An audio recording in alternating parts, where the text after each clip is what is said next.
नमस्कार, मैं हूं अतुल चौरसिया। आपका खर्चा आपकी चर्चा हफ्ता दर हफ्ता हम एक बार फिर से लेकर आए हैं न्यूज़ लॉन्ड्री का हिंदी पॉडकास्ट एनएल चर्चा। इस हफ्ते चर्चा में कई सारी चीज़ें हैं जिन पर हमें बातचीत करनी है। बहुत सारी घटनाएं हुई हैं जिनके बारे में आपको हम जानकारी देंगे। लेकिन सबसे पहले जो काम है वो है कि जो इस हफ्ते चर्चा में शामिल हमारे मेहमान हैं उनके बारे में मैं आपको जानकारी दे दूं। हमारे साथ स्टूडियो में दो लोग जुड़ रहे हैं। हमारे साथी हृदय जोशी हैं। हृदय जोशी के बारे में आप सबको पता है। बहुत बहुत स्वागत है हृदय आपको। बहुत बहुत शुक्रिया अतुल। और इसके अलावा स्टूडियो में हमारे साथ एक और वरिष्ठ पत्रकार प्रकाश केरे जुड़ रहे हैं। प्रकाश लगातार अलग अलग विषयों पर, अंतर्राष्ट्रीय मसलों पर अपने लेखन और अपने जानकारी के लिए मशहूर हैं। तो आज हम उनसे कुछ विषयों पर बातचीत करेंगे जो कि अमेरिका भारत के प्रधानमंत्री का जो अमेरिका दौरा था उससे जुड़ी कुछ घटनाएँ हैं, या फिर रूस में कुछ जो घटनाक्रम हुए हैं उसके बारे में हम प्रकाश से थोड़ा जानेंगे। आपका भी स्वागत प्रकाश। और ऑनलाइन हमसे हमारे दो साथी जुड़ रहे हैं। हमारे साथ जुड़ रही हैं विनीता पांडे। विनीता पांडे सीनियर एडिटर हैं एशियन एज की। विनीता, बहुत बहुत स्वागत चर्चा में आपका। Thank you so much. इसके अलावा हमारे साथ आनंद वर्धन, हमारे न्यूज़ लॉन्ड्री के अपने कॉलमनिस्ट हैं, स्तंभकार हैं। आनंद, आपका भी स्वागत चर्चा में। नमस्कार। मैं जल्दी से एक बार जो इस हफ्ते बड़ी घटनाएं हुई हैं, जो बड़ी सुर्खियां हैं, उसके बारे में आप सबको जानकारी दे देता हूं और इसके बाद हम इस चर्चा को शुरू करेंगे। जैसा कि मैंने बताया, रूस में एक घटनाक्रम के तहत वहां पर एक प्राइवेट आर्मी थी जो कि जिसके बारे में कहा गया कि उसने वहाँ पर विद्रोह का झंडा उठाया और उसके बाद रूस की जो सरकार है, पुतिन गवर्नमेंट है, उसके साथ उसमें समझौता करना पड़ा। उनका नाम है येवगेनी प्रिगोजिन, जो कि एक टाइम पर पुतिन के सहयोगी माने जाते थे, उनके मित्र माने जाते थे। तो उन्होंने क्यों इस तरह का कदम उठाया और उसके बाद जो घटनाक्रम हुए उसमें आर्मी जो रूस की है उसके सेकंड इन कमांड माना जाता है, जिनका निकनेम है जनरल आर्मेगेडॉन। पूरा नाम है उनका सर्गेई सुरोविकिन। तो इनको गिरफ्तार कर लिया गया है। ये माना जा रहा है कि इनको इस घटना के बारे में जानकारी थी, इस विद्रोह के बारे में जानकारी थी, इसलिए उनकी गिरफ्तारी हुई है। आगे देखते हैं। हालांकि प्रिगोजिन जो कि इसके सूत्रधार थे, उनके साथ इस मामले में समझौता हो गया है और उनको बेलारूस निर्वासित किया गया है। इसके अलावा भारतीय प्रधानमंत्री नरेंद्र मोदी, जो हमारे प्रधानमंत्री अमेरिका दौरे से लौटने के बाद मध्य प्रदेश के दौरे पर थे, वहाँ पर उन्होंने यूनिफॉर्म सिविल कोड की बात कही है और उसको लागू करने की बात कही है। उनका कहना है कि एक साथ एक देश में अलग अलग कानूनों की वजह से कई तरह की अनियमितताएं पैदा होती हैं, लोगों के बीच में भेदभाव होता है, नागरिकों के बीच में। ऐसा नहीं होना चाहिए। और मज़े की बात है कि अभी इसका कोई फुल ड्राफ्ट जैसा नहीं है, लेकिन सरकार ने सुझाव मांगे हैं। सुझाव के लिए आमंत्रित किया है। 1 महीने का वक्त दिया गया था, काफ़ी वक्त उसमें से बीत भी गया है और किसी राजनीतिक दल ने इस पर अपना स्पष्ट रुख नहीं किया है, सिर्फ आम आदमी पार्टी को छोड़ के, जिसने यूनिफॉर्म सिविल कोड पर भारतीय जनता पार्टी और वर्तमान सरकार को समर्थन दिया है। तो ये एक घटनाक्रम है। मणिपुर में आपको पता है पिछले 2 महीने से लगातार हिंसा और उठापटक चल रहा है। इसके नतीजे में वहाँ पर बड़ी संख्या में माइग्रेशन और लोगों का पलायन भी देखने को हमें मिला है। कांग्रेस पार्टी के नेता राहुल गांधी कल जो हिंसा से ग्रस्त इलाके थे वहाँ पर जाने की कोशिश कर रहे थे। उनको इम्फाल पहुँचने से पहले ही पुलिस ने रोक लिया और वहाँ जाने से मना किया है। तो इसको लेकर कांग्रेस पार्टी ने विरोध जताया है। भीम आर्मी, जो कि उत्तर प्रदेश के सहारनपुर ज़िले से पैदा हुआ एक आंदोलन था, जिसको कि जो दलित आंदोलन के इर्द गिर्द एक बड़ा मूवमेंट खड़ा हुआ था, उसके मुखिया चंद्रशेखर आज़ाद के ऊपर देवबंद के पास गोली चलाई गई। उसमें 2 गोलियां चलाई गई। एक गोली उनके कमर में छूते हुई निकली है, तो उनको थोड़ी चोट भी पहुंची है, लेकिन उनकी स्थिति खतरे से बाहर है। उत्तर प्रदेश के कई इलाकों में लू की चपेट में थे और 2 हफ्ते पहले हमने आपसे जब बात की थी तब उस समय बलिया, देवरिया और पूर्वी उत्तर प्रदेश के कई जिलों में, साथ में बिहार के भी कई इलाकों में लू की घटनाएं बहुत तेज़ गर्मी के चलते देखी गई थी और बड़ी संख्या में लोगों की मौत होने की खबर आई थी। अब ये कहा जा रहा है कि पश्चिमी उत्तर प्रदेश के भी कुछ इलाकों में इस तरह की घटनाएं बढ़ रही हैं और लू की चपेट में हैं कुछ इलाके। लेकिन अच्छी बात यह है कि मानसून ज़्यादातर इलाकों में पूर्वी उत्तर प्रदेश और पश्चिमी उत्तर प्रदेश टाइम से, समय से पहुंच गया है, तो लू की जो हीट वेव थी उसमें थोड़ा कमी आई है इसकी वजह से। और कर्नाटक पुलिस ने भारतीय जनता पार्टी की जो IT सेल है, इसके मुखिया हैं अमित मालवीय, उनके खिलाफ एक FIR दर्ज की है और उनके ऊपर आरोप लगाया गया कि उन्होंने राहुल गांधी की एक फर्जी मॉफ वीडियो चलाई और आउट ऑफ कॉन्टेक्स्ट उसको प्रस्तुत किया, जिससे कि राहुल गांधी की छवि को चोट पहुंचती है। अब एक चीज़ मैं इसमें जानना चाह रहा था कि अमित मालवीय तो ज़माने से ये काम करते आ रहे हैं, पता नहीं कितने लोगों के खिलाफ इन्होंने इतने ऐसे वीडियो और इतनी इस तरह की चीज़ें की, तो ये अचानक से अब इनको क्यों सूझा कि इस तरह का करना चाहिए देश? भारतीय कांग्रेस पार्टी मतलब मुझे लगता है ये उनके काम का हिस्सा है। आई मीन ये भी अमित मालवीय के, हाँ, और ये बात तो उनके सामने ही कई बार कई TV स्टूडियोज में लोगों ने कहा है कि उनका काम है। और ट्रोलिंग भी, जैसे अभी भी जो हम विषय पे चर्चा करेंगे, हाँ।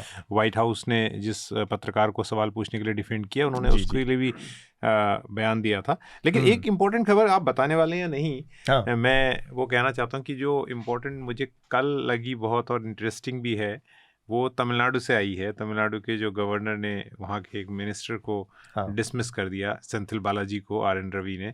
वो काफ़ी इंटरेस्टिंग है एक खबर, जिस पर मुझे लगता है थोड़ा सा हमें उसे भी टच करना चाहिए। अगर ठीक है, कोशिश करेंगे कि उसमें अगर समय निकलता है हम, हालांकि देर रात उन्होंने कहा कि वो लीगल एडवाइस ले रहे हैं और ये मामला होल्ड पर है अभी उनका डिसमिसल, लेकिन कोई गवर्नर जो है बिना चीफ मिनिस्टर के सीधे तौर पर डिसमिस कर सकता है, तो एक नई। तो हम थोड़ा सुर्खियों के बारे में बात कर रहे थे। टमाटर के दामों में आग लगी हुई है, फिर से टमाटर के दाम 100 से 140 रुपए किलो पहुंच गए हैं।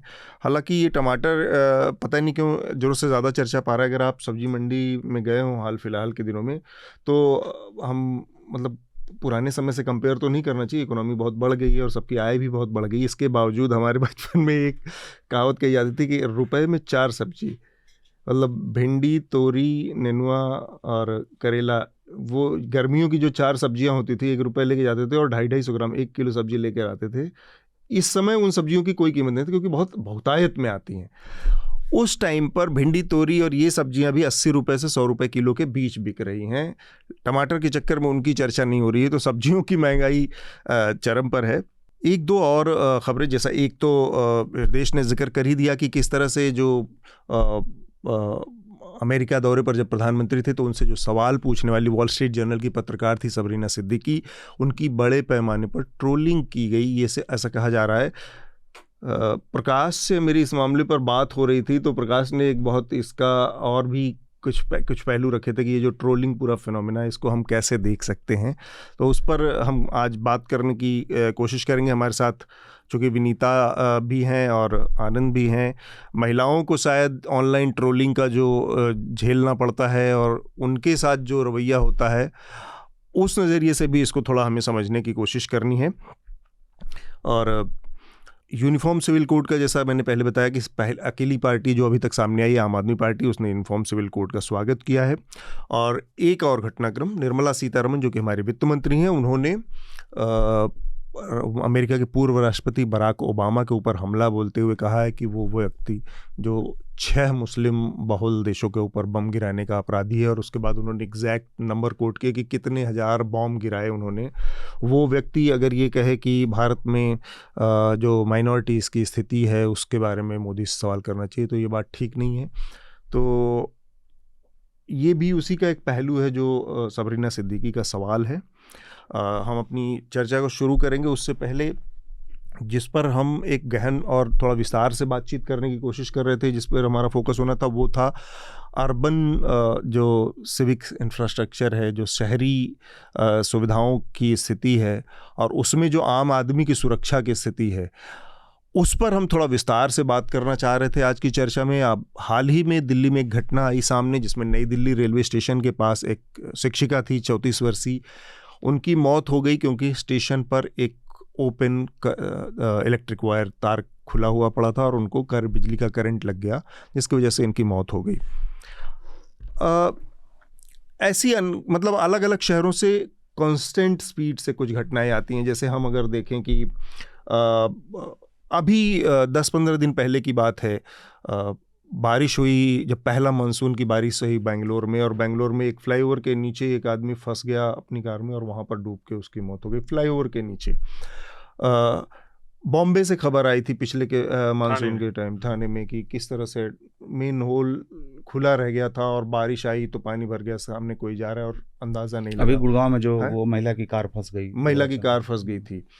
अभी यहाँ 15 दिन से 20 दिन पहले की बात है, दिल्ली में दिल्ली का ये जो बारापुला फ्लाईओवर का एक अंडर कंस्ट्रक्शन हिस्सा था, उस अंडर कंस्ट्रक्शन हिस्से के आगे किसी तरह का बैरिकेडिंग या किसी तरह का रोक टोक नहीं लगने की वजह से एक व्यक्ति अपनी कार के साथ चला गया, और चूंकि वो अंडर कंस्ट्रक्शन फ्लाईओवर था तो आगे का उसका हिस्सा पूरा नहीं था और उनको अंदाज़ा नहीं लगा, उस पर गए और उनकी कार सहित तो आगे गिर गए, उनकी डेथ हो गई।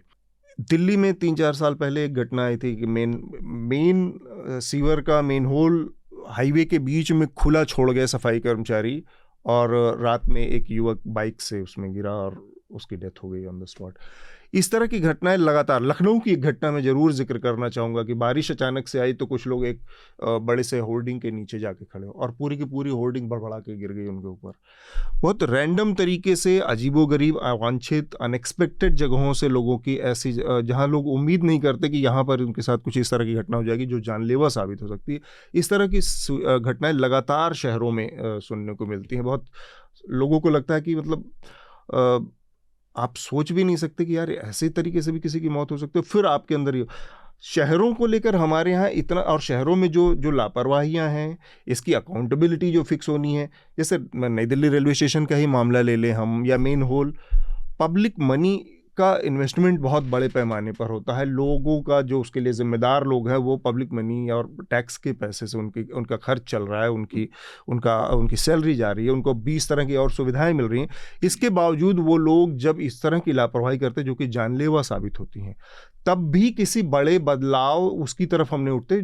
बस इतना हो जाता है कि 2-4 दिन उसकी बातचीत हो जाती है, अखबारों में आ जाता है, मीडिया उसकी बातचीत कर लेता है, लेकिन कोई नेटवर्क, बड़ा पॉलिसी बन जाए, कोई रूपरेखा बन जाए कि आगे इस तरह की घटनाएं ना हो। तो उस लिहाज से देखा जाए तो हमारे शहर लगातार असुरक्षित भी होते जा रहे हैं।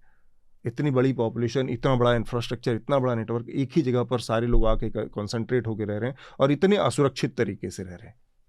इस पर मैं चाहूँगा हृदय, इसका और भी कोई नज़रिया हो सकता है, पर्यावरणीय भी इसके तो बहुत सारे नज़रिए, क्योंकि बहुत सारा लेना देना इसका बदलते हुए क्लाइमेट और इन सब चीज़ों से भी है। फिर भी ये जो पूरी स्थिति है, हम शहरों के सिविक इंफ्रास्ट्रक्चर के नज़रिए से इस पर थोड़ा सा विस्तार से बातचीत करना चाह रहे हैं। तो आपने जो क्लाइमेट चेंज की बात की वो तो बहुत दूर की बात है। मतलब क्लाइमेट चेंज जो है वो बहुत ख़राब कर रहा है, जो सडन हमें देखने को मिल रही हैं कि किस तरह से फ्लड्स हो रहे हैं अचानक, जिससे कि बाढ़ आ रही है।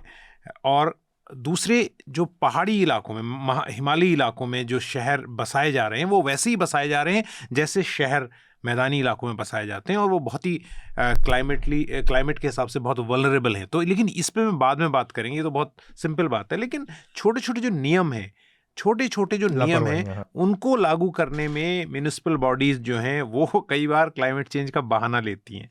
आप अगर सीवेज अपनी नालियों को साफ़ नहीं करेंगे तो वो बरसात में ज़रूर फ्लडिंग करेंगी। उसके लिए क्लाइमेट चेंज को या एक्सट्रीम वेदर कंडीशन को दोष देना बिल्कुल गलत है। तो पहली चीज़ तो ये है। दूसरा ये कि जो लॉ का इम्प्लीमेंटेशन है उनके लिए, नागरिकों के लिए तो बाद में, पहले जो बना रहे हैं, शहर बसा रहे हैं, आप जितनी मल्टी स्टोरीड बिल्डिंग बन रही हैं, जितने पुराने घर हैं, क्या उन पर नज़र है कि कितने समय बाद आपको रिव्यू करना है?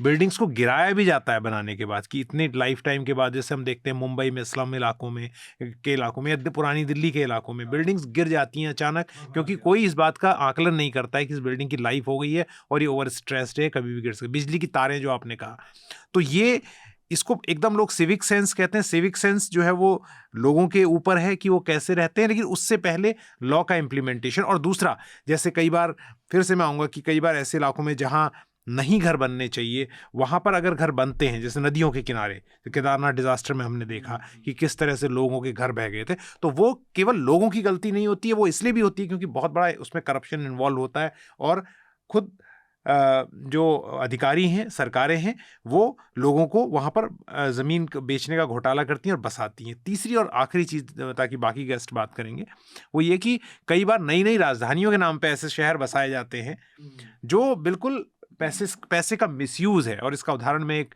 छत्तीसगढ़ में नया रायपुर का दूंगा, जिस पे मैंने करीब 1 घंटे की डॉक्यूमेंट्री की थी बहुत पहले। और आज वो नए रायपुर बिल्कुल सुनसान पड़ा है, और सरकार बड़ा नए स्तर पर पैसा खर्च करके अब ये सोच रही है कि नए और पुराने रायपुर को कैसे जोड़ दिया जाए। तो वहाँ ऐसी सड़कें हैं जो निज़ामुद्दीन हाईवे दिल्ली का है, उससे भी चौड़ी चौड़ी सड़कें उस नए रायपुर में है। तो वो देखने से लगता है उसमें कि एक स्पष्ट गंध मिलती है कि क्या ये कॉर्पोरेट बिल्डर नेक्सस था जो पैसा, और केवल एक नए रायपुर की बात नहीं है, ये बात दूसरे टाउनशिप्स की भी है, जिनको बनाने के बाद फिर आधी अधूरी छोड़ दी जाती है, लगता है फीजिबल नहीं है। तो ये सारी बातें हैं जिसको हमें देखना। ठीक बात है प्रकाश। देखिए, एक तो महानगरों के बारे में हमें एक चीज़ स्वीकार कर लेनी चाहिए, आधुनिक महानगरों के बारे में, कि उनका आप मैनेजमेंट नहीं कर सकते। इस सच्चाई को, और सिर्फ ये हमारे देश पे लागू नहीं होती, इवन यूरोप पे भी लागू होती है। दूसरी चीज़ कि सिर्फ नियमों के पालन का मामला नहीं है, आप म्यूनिसिपैलिटी से लेके और आप ऊपर की सरकारों तक चले जाएं, जो संबंधित विभाग मंत्रालय हैं, उनमें स्टाफ की कमी है।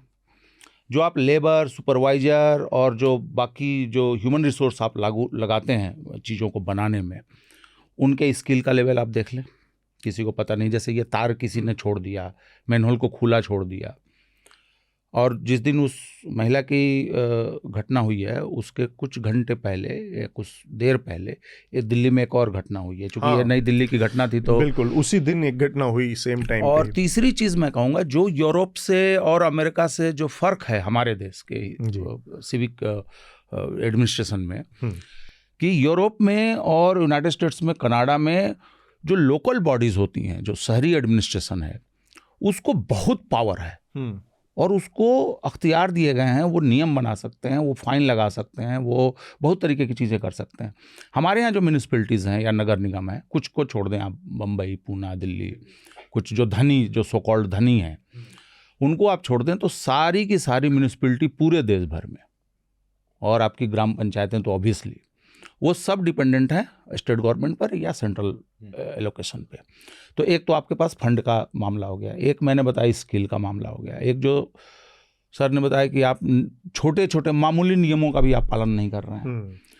सबसे महत्वपूर्ण चीज़ ये है कि आप अगर शहरी, देखिए हमको ये भी मानना पड़ेगा कि अगर हम जो विकास या समृद्धि की बात करते हैं तो हमको शहरीकरण करना पड़ेगा। तो उस शहरीकरण को क्या हम बहुत छोटे समय के लिए देखें? जैसे अभी कहा जाने लगा कि एक फ्लैट की कीमत, जो आमतौर पे दिल्ली के सबर्ब में जो फ्लैट्स हैं उनकी कीमत, उनकी एज जो है वो 20 साल है। कुछ जो पहले बने हैं उनकी 40 साल है, लेकिन आपको बीच में बहुत सारी चीज़ें उनके साथ करनी पड़ेंगी। तो जिस सिविलाइजेशन का, जिस सोसाइटी की सोच 20 साल और 40 साल हो, उससे आप कैसे अपेक्षा कर सकते हैं कि वो एक ऐसा शहर, ऐसा नगर बना सकता है जो कि पुराने नगरों की तरह हो। और अंतिम बात मैं ये कहूँगा कि जैसे इन्होंने पहाड़ों के बारे में कहा, और यही बात लागू होती है पेड़ पौधों के बारे में। आप लोकल क्लाइमेट, लोकल मटेरियल भी, जो मैं अगर मान लीजिए कि कश्मीर में घर बना रहा हूँ और बिहार में घर बना रहा हूँ, आप अगर ग्वालियर साइड में जाएं तो वहाँ जिस तरीके के पत्थर मिलेंगे, तो वहाँ पर आपने देखा कि वहाँ मूर्ति कला का ज़्यादा वो हुआ, विकास हुआ। लेकिन मैं बिहार के सोन वाले इलाके से आता हूँ, वहाँ मूर्ति कला आपको बहुत मिट्टी वाली मूर्ति कला दिखेगी। तो उन चीज़ों का आप इस्तेमाल कितना कर रहे हैं, कैसे कर रहे हैं? और इसी संदर्भ में एक चीज़ जुड़ी हुई है कि जो मॉडर्न आर्किटेक्चर का पूरा फिनोमेना है यूरोप से लेके हमारे देश में, आप स्कूल आप कैसे बना रहे हैं, जेल आप कैसे बना रहे हैं, आप रेसिडेंशियल बिल्डिंग, उनका आर्किटेक्चर देखिए, आपको वितृष्णा हो जाएगी, देखने का मन नहीं करेगा। ये कैसी बिल्डिंगें बन रही हैं, ये आंखों को भी चुभती हैं। इनका इंफ्रास्ट्रक्चर तो खैर वो अलग बात है। आप किसी बिल्डिंग को देखें, आप पुरानी बिल्डिंग्स को देखें, मैं पुरानी का मतलब एंशिएंट या मिडिवल एरा की बात नहीं कर रहा हूँ, मैं 100 साल 150 साल पहले के अगर हम आर्किटेक्चर को देखें, यूरोप से लेके यहाँ तक, तो आपको और लगता है कि अरे यार क्या बनाया है, क्या चीज़ है। और वो बिल्डिंग अभी भी फंक्शनल हैं। हाँ। वो डैम्स फंक्शनल हैं। और हमारे यहाँ आपको रोज शीशा बदलना है, रोज उसकी शीशे की रगड़ाई करनी है, रोज आपका कुछ ना कुछ प्लम्बिंग का काम, बिजली का काम, दरवाजे का काम, बारिश हो गई, सीलन हो गया, आपका दरवाजा अटकने लगता है। तो ये कई लेयर्स पे मामला है। और मैं इस संकट को सिर्फ एडमिनिस्ट्रेटिव या फिनेंशियल या मैनेजरियल प्रॉब्लम नहीं मानता हूँ। मैं मानता हूँ कि आप अगर अपने रहने काम करने की जगह, खाने पीने का ढंग आप अगर नहीं सेट कर पा रहे हैं तो फिर आप क्या सिविलाइजेशनल आपका डिस्कोर्स क्या है और डायरेक्शन क्या है? ठीक बात। विनीता से मेरे से हृदय के पास एक दो क्वेरीज हैं, फिर बाद में लेंगे। विनीता, आप ये जो जिस तरह की घटनाएं, हम एक तरह से एक सेंस ऑफ इनसिक्योरिटी पैदा करता है कि आप जिन शहरों में रह रहे हैं, जिस माहौल में रह रहे हैं, जिस मतलब पर्यावरण में अगल बगल रह रहे हैं, वो आपके अंदर एक भरोसा नहीं पैदा करता कि आप पूरी तरह से सुरक्षित हैं, आप कहीं गए और सुरक्षित वापस घर लौट कर आ सकते हैं किसी भी तरीके से। और बहुत अनएक्सपेक्टेड कॉर्नर से कोई दिक्कत आपके सामने खड़ी हो सकती है, जिस तरह की घटनाएं जिसका जिक्र मैंने किया। तो शहरों की इस असुरक्षा के बारे में आपकी क्या राय है? देखिए, जो लोकल अर्बन बॉडीज हैं, सबसे ज्यादा प्रॉब्लम वहीं से शुरू है। प्राइवेटाइजेशन बहुत ज्यादा हो गई है, lack of training of people जो इस लेवल पे काम करते हैं, उनकी प्रॉपर ट्रेनिंग नहीं है, जवाबदेही नहीं है। जब हम अपने जो काउंसलर्स चुनते हैं जी, तो हम उम्मीद करते हैं कि ये बहुत बेसिक इंफ्रास्ट्रक्चर में वो लोग उसमें थोड़े एक्टिवली इन्वॉल्व होंगे। अनफॉर्चुनेटली इलेक्शंस होने के बाद सब भूल जाते हैं। नालियाओं को साफ करने के लिए रेजिडेंट्स को, मैं अपना एग्जांपल देती हूँ कि मेरे घर के आसपास नालियां भर रही हैं और हर बार मुझे 6-6 महीने पे मेल भेजना पड़ता है जो हमारे लोकल काउंसलर हैं या एमपी हैं या एमएलए को कि प्लीज आप नालियां क्लीन कराइए। इसका कोई रूटीन मेंटेनेंस वर्क नहीं है। नालियों के ढक्कन, जो मेन होल्स के ढक्कन है, वो अक्सर टूटे हुए हैं, कोई इनकी रिपेयर नहीं होती है, कोई इनकी एक इंस्पेक्शन भी नहीं होती है। कई बार क्या होता है, मेरे आंखों के सामने ही हुआ है, लोग चल के जा रहे हैं, वो टूटे वाले पत्थर पे पैर पड़ा और आधे लटक गए, नीचे गिर गए और हम लोगों ने पकड़ के उसे बचाया। तो प्रॉपर इंस्पेक्शन नहीं है, कोई आंसरेबिलिटी नहीं है, लैक ऑफ ट्रेनिंग है। और जो चौथी चीज है, जो हेवी प्राइवेटाइजेशन हो रहा है, इसलिए जो आता है वो अनट्रेंड है, सस्ते में आपने काम कराया, भेज दिया, ज्यादा से ज्यादा उसे हटा सकते हैं क्योंकि वो दिहाड़ी मजदूर है। क्वालिटी कंट्रोल नहीं है जी, क्वालिटी कंट्रोल नहीं है किसी चीज पर प्राइवेटाइजेशन। एब्सोल्युटली, क्योंकि एक सिस्टम ही हमारा कोलैप्स कर गया है। तो अब उसमें क्या होता है कि आप हमारा जो एक पूरा लाइन ऑफ आंसरेबिलिटी है, जो जवाबदेही है, अकाउंटेबिलिटी है, वो खत्म है। आपकी जान चली गई। ये इनके मतलब मुझे लगता है कि हम लोग न्यूज़पेपर में और मीडिया में हम शोर मचा रहे हैं, लेकिन मुझे लगता है आम आदमी थोड़ा सा अब हो सकता है सतर्क हो। लेकिन अब अभी भी दिल्ली में घूमिए, जगह जगह केबल वायर्स लटकी हुई हैं, जगह जगह आपके जो इलेक्ट्रिक पोल्स हैं उनकी वायर्स निकली है, कोई भी उनकी बैरिकेडिंग नहीं है। एनिमल्स फ्री, एनिमल्स स्ट्रे घूमते रहते हैं। इंसान तो छोड़िए, जानवरों को भी करंट मार सकता है। जगह जगह पत्ते पड़े हुए हैं, प्लास्टिक से नालियां भरी हुई है। ये काम, अच्छा, गलती तो लोगों की है, डेफिनेटली हमारी भी जवाबदेही होती है कि हम कचरा गंदगी ना फैलाएं, लेकिन जो सिविक बॉडीज हैं, क्या उनका रोल नहीं है कि वो एक टाइम से सारा इंस्पेक्शन कैरी आउट करें? हर एक जोन में काफी सफिशिएंट हैंड्स हैं काम करने के लिए। वो अगर अपना एक शेड्यूल बना ले मेंटेनेंस का, तो क्या ये चीजें रोकी नहीं जा सकती हैं? क्या कॉन्फिडेंस नहीं आएगा नागरिकों में कि हाँ, हमारी जो लोकल बॉडीज हैं वो एक्टिव हैं, एक्टिवली इन्वॉल्व। वो अभी वो पैसिव रहती है, आप कंप्लेन करेंगे तो वो एक्टिव होती है और वो कट टू कट काम चलता है। आपने कंप्लेन किया, उतना ही काम होता जी। अपने आप इनिशिएटिव लेके ये क्यों नहीं हो सकता? हमारा सिस्टम ऐसा क्यों नहीं है? आई थिंक मुझे लगता है सिटीजन्स को थोड़ा प्रोएक्टिवली डिमांड करना चाहिए, सिटीजन्स को थोड़ा प्रोएक्टिवली इन्वॉल्व होना चाहिए, तभी एक हम सिस्टम को बना पाएंगे जिसमें ये जवाबदेही बहुत जरूरी है। किसी की जान जाना, किसी का घर बर्बाद हो जाना जो है ना, ये बहुत छोटी चीज नहीं है। ठीक बात। विनीता जी, मैं एक बात पूछना चाह रहा था कि महिलाओं के लिहाज से, वैसे जैसे ये तो हमने फिजिकल इंफ्रास्ट्रक्चर की बात की, लेकिन अभी भी हमारे पास ना तो क्योंकि जब हम अर्बन सिक्योरिटी की बात करते हैं प्रकाश जी, तब भी हमें ये सब चीज़ें भी देखनी पड़ती हैं कि जो आपने एक तो लोकल बॉडीज़ का कहा कि पुलिस का, जो इम्प्लीमेंट कर रही हैं लॉ को, उनका व्यवहार कैसा है। अब आज रात को 2-2:30 बजे कोई महिला अगर कामकाज से लौट रही है तो उसकी हिम्मत नहीं होगी कि वो DND फ्लाईओवर पर पुलिस के किसी कांस्टेबल से मदद मांगे। मतलब विश्वास का लेवल ये भी है। तो महिलाओं के नज़रिए से अगर हम जान सकें, एक तो फिजिकल इंफ्रास्ट्रक्चर है, लेकिन जो हेल्पलाइंस हैं, ये है, क्या महिलाओं में सुरक्षा है इस बात की कि दिल्ली छोड़ दें, अगर दिल्ली मुंबई 2 बड़े शहरों को भी, तो आपके साथ पत्रकार साथी भी होंगी, महिला भी होंगी, आपकी बात भी करते होंगे। दिल्ली मुंबई में भी इसमें बहुत ज्यादा क्लास डिवाइड है, ठीक है। जो ऐसी महिलाएं जो वर्किंग क्लास में हैं या जो बहुत एम्पावर्ड हैं, वो अपना हक लेना जानती हैं, वो जानती हैं कि हम पुलिस को कैसे डील करेंगे। लेकिन एक बहुत बड़ा तबका है वर्किंग वुमेन का ऐसा, जो निचले तबके में है, फाइनेंशियली नीचे तबका में कहना चाहती हूँ, जैसे हमारे डोमेस्टिक हेल्प्स हैं या ऐसी बहुत सारी महिलाएं हैं जो मैं अपनी एक डोमेस्टिक हेल्प का एग्जांपल देती हूँ कि उसको कोई प्रॉब्लम होती है या उसका पति उसे पीटता है या कोई क्राइम उसके अगेंस्ट होता है, तो मैं बोलती हूँ तुम पुलिस में रिपोर्ट क्यों नहीं करती हो? तो बोलती है कि पर पुलिस तो रिपोर्ट करने के लिए पैसे लेती है ना। मतलब तो इनके दिमाग में ये है कि अगर आप कंप्लेन फाइल करेंगे तो ये इट्स अ पेड सर्विस। उन्हें नहीं मालूम कि ये उनका राइट है।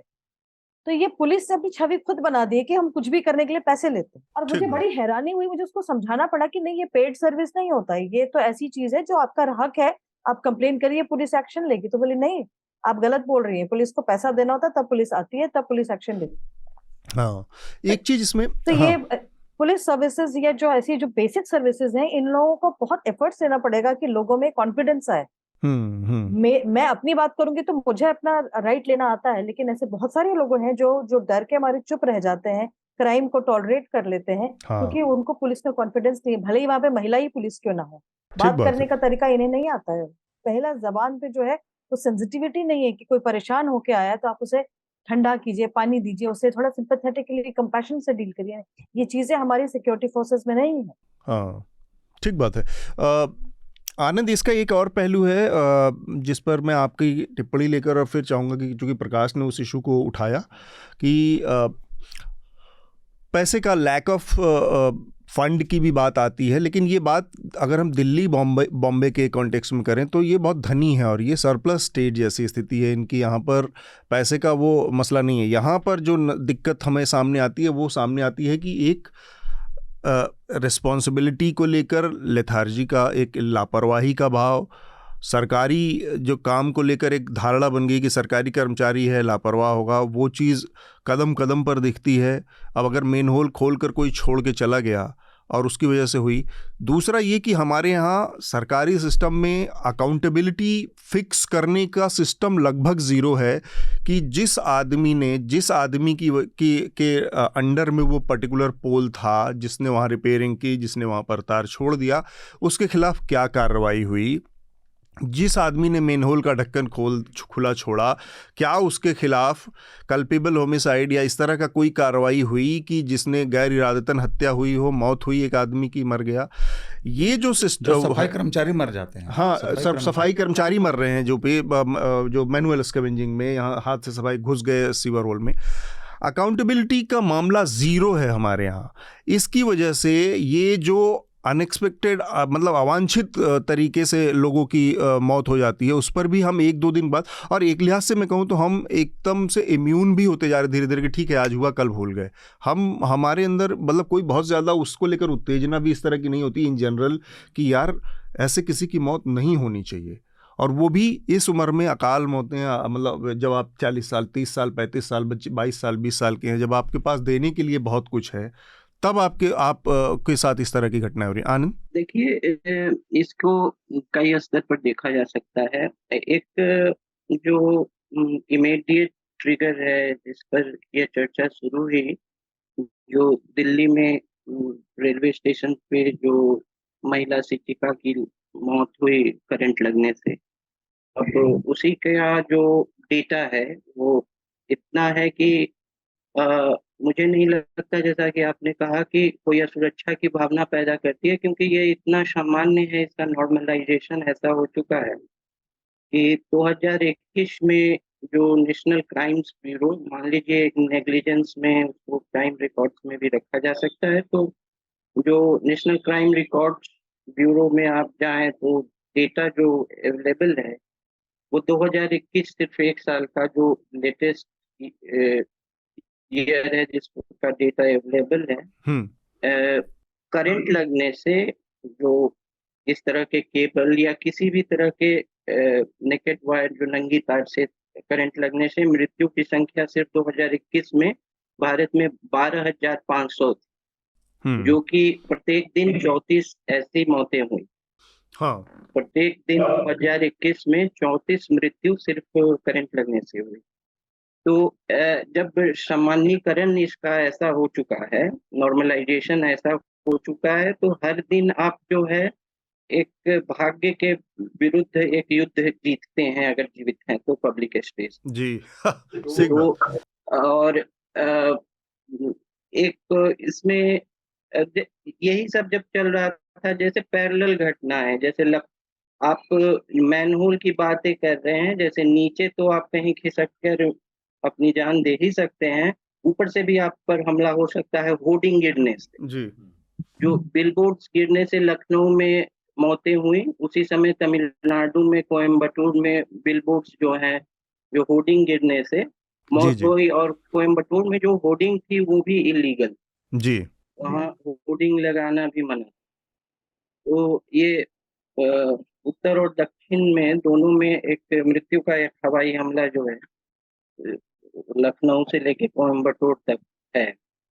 तो एक तो ये जो इसका सामान्यीकरण है, ये एक जो इंडिफरेंस है वो कई तरह से आता है, क्योंकि रैंडम जो है, जो एक इस तरह की घटनाओं की स्वीकृति काफी है यहाँ के जो पब्लिक परसेप्शन में कि ये तो होता ही है। तो एक वो है नागरिक मानसिकता के स्तर पर, लेकिन जहाँ तक अर्बन इंफ्रास्ट्रक्चर की बात है तो मेरे ख्याल से भारत भारत में हर एक बड़े शहर या छोटे शहर में, हर शहर में एक कई शहर हैं और एक शहर मिस हो रहा है, क्योंकि जो शहर बने जो उनकी जो मौलिक रचना है वो उसके बाशिंदों को लेकर हुई, उनके रेजिडेंट्स को, लेकिन उसमें एक शहर मिसिंग है जो कि एक बड़ा फ्लक्स आया माइग्रेशन का,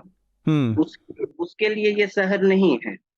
लेकिन जो बस्टिंग एट द सीम्स में इंफ्रास्ट्रक्चर पे प्रेशर है वो एक बड़े माइग्रेंट इन्फ्लक्स के कारण है, जो कि जिसका राजनीतिक पहलू पार्टियां दूसरी तरह से ले सकती हैं, लेकिन every Indian city has one city missing, जो कि एक्चुअली दो शहरों का समावेश हो सकता है। तो अब ऐसे कैसे, ये सिर्फ महान नगरों में नहीं, जो टीयर 2 सिटीज हैं, जैसे लखनऊ हुआ, इंदौर हुआ, पटना हुआ, ये सब में भी है। पटना में तो एक मतलब वाकया जो एक एपिसोड इसको बहुत अच्छे से दिखाता है कि 1997 में वो कोई अर्बन फ्लडिंग का मामला नहीं था कि बहुत, लेकिन एक सामान्य बारिश से जो है इतनी स्थिति हो गई खराब कि और म्यूनिसिपल बॉडीज ने ऐसे हाथ खड़ा कर दिया कि पटना हाई कोर्ट ने आर्मी को बुलाया वाटर डिस्पर्शन के लिए, आर्मी की सेवाएं लेनी पड़ी। तो ये म्यूनिसिपल बॉडीज का वहाँ हाल, ठीक बात, हाई कोर्ट के ऑर्डर, वो भी हाई कोर्ट के ऑर्डर के बाद। तो एक तो ये है, और जैसा कि और वक्ताओं ने भी मेरे पहले कहा कि लॉ इन्फोर्सिंग बॉडीज वगैरह का तो है ही, लेकिन एक जैसे ये सब एक सनक में होता है, जैसे कि कंसिस्टेंसी होनी चाहिए पॉलिसीज में। जैसे कि कोई अधिकारी आया या कोई ऐसा कार्यबल आया किसी अधिकारी के निगरानी में, तो उस समय लगता है काफी काम हो रहा है, और और जो उसका कई नियमों का उल्लंघन कर रहे हैं उन्हें दंड भी मिल रहा है। लेकिन जो प्यूनिटिव मेजर से अनुशासन आता है कई चीजों में, वो कंसिस्टेंसी से आती है। ये नहीं कि 2 दिन कोई आया और कुछ कहा कि भाई आपको दंडित किया जाएगा, उसके बाद कुछ नहीं है, और फिर लोगों को लगता है कि ये सब है इसी तरह मौसमी बरसात है, ये चला जाएगा और तो ऐसा, जैसे एक मैं उदाहरण देता हूँ कि और कि दिल्ली मेट्रो में जो कई स्टेशनों के आगे जो पार्किंग है वो काफी रोड से जो बहुत सटी हुई जो लगाते हैं ई रिक्शा या आरटीवी वगैरह, उसको पुलिस कभी कभी पुलिस जो है कार्रवाई में उसे हटवा देती है। वो 2-4 दिन हटा रहता है, लेकिन ऐसे पब्लिक तो इस चीज को सपोर्ट करती है अगर इसमें कंसिस्टेंसी रहती है कि लेकिन एक्चुअली पब्लिक उसका विरोध करती है, क्योंकि वो जानती है कि ये 2-4 दिन ऐसा करेंगे और उन्हें आदत पड़ गई है कि मेट्रो स्टेशन से आकर वो ई रिक्शा लेने की। तो ये 2-4 दिन करेंगे और उसमें जो एक वक्ता बता रहे थे उसमें एक भ्रष्टाचार का भी जो पब्लिक परसेप्शन है कि ये पैसा खाने के लिए ऐसा करते हैं। 2-4 दिन ऐसा ये करेंगे और उसके बाद जो है वो फिर से तो ई रिक्शा लगेगी। अगर इसमें पब्लिक परसेप्शन ऐसा बनता है कि नहीं ये सबके भलाई के लिए है और ये अच्छा कदम है सबके भलाई के लिए, तो ये तब बनता है जब सालों भर इसमें कंसिस्टेंसी रहे। लेकिन ये जो तुगलकनुमा टाइप का कि कभी कुछ कर दिया कभी कुछ कर दिया, तो एक रुकता भी जरूरी है। मैं कुछ ज्यादा बोल गया काफी समय। वीडियो वाला हिस्सा हमारे पॉडकास्ट का यहीं पर बंद होगा, ये पॉडकास्ट जारी रहेगा, तो आप ये पॉडकास्ट पूरा का पूरा सुनने के लिए अपने पॉडकास्ट प्लेटफॉर्म का इस्तेमाल करें।